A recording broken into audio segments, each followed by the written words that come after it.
Ben Reilly has been found to be confirmed for Spider-Man Across the Spider-Verse. Let's talk about it.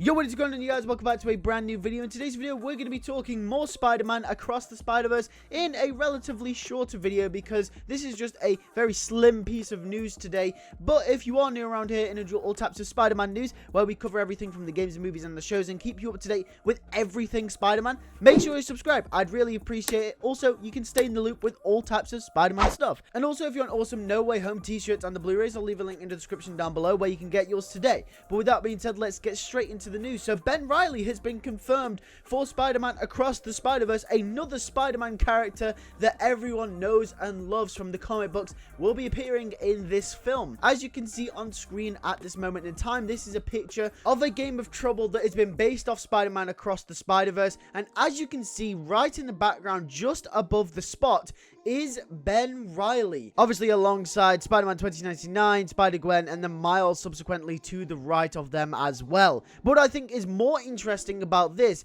is that Ben Reilly looks like he's been ripped straight from the comic books. Now, as we do know, this film will most likely be going across multiple different universes. Even though the first one was a Spider-Verse movie, we didn't really see much universe hopping as it mostly took place in Miles' universe. However, this movie, because it's called Across the Spider-Verse, we're assuming that they will be traveling to different universes across the Spider-Verse, as the name suggests, and that means we're probably going to get different art styles and different animation styles per universe, which would be an interesting way to spice up the movie's visual and artistic style. And a possible way that they could do this for Ben Reilly's Earth, and based off the design that we can see on this image here, potentially Ben Reilly's Earth's design could be a very classic 90s comic book vibe, because this suit looks like it's ripped straight from the 90s comic books, which I think, if this is the reason for why Ben Reilly's suit looks exactly the same as it does from the comic books, that will be absolutely awesome. And Ben Reilly's Scarlet Spider suit does look a little different to Spider-Man 2099, Spider-Gwen, and Miles' costumes as well.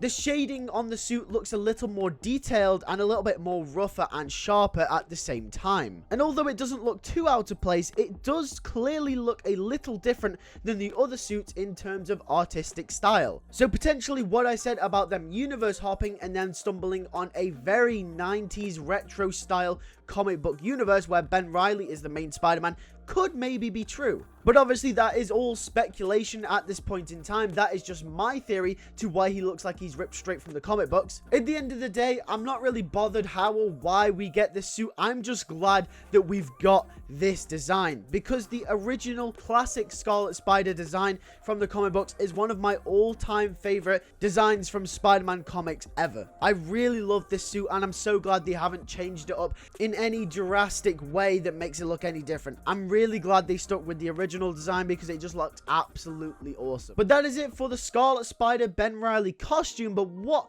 role will he play in the film? Personally, I think because obviously he is a clone of Peter Parker, there probably will be some rivalry between him and Peter B. Parker. And since at the core they are both Peter Parker and they are both the aged Spider-Man, quote unquote, meaning that they've been around more than anyone else, I'm assuming that there will be some kind of hierarchy trouble with them both maybe fighting for the top dog position. As we know, Peter B. Parker was the mentor for Miles in Into the Spider-Verse, and potentially with the introduction of Ben Reilly into the fold, potentially this will create some kind of tension between him and Peter B. Parker as he continues to try and teach Miles the ropes of being Spider-Man. Obviously, that's just one theory for his role in the film. He also could be a tragic character because he's a clone of Peter Parker. He could be dealing with the effects of that in his universe, or maybe something along those lines. Maybe he even starts out as a villain. I don't know, we'll just have to see. But let me know in the comment section down below, what do you think of this suit design? Do you like it? Do you not like it?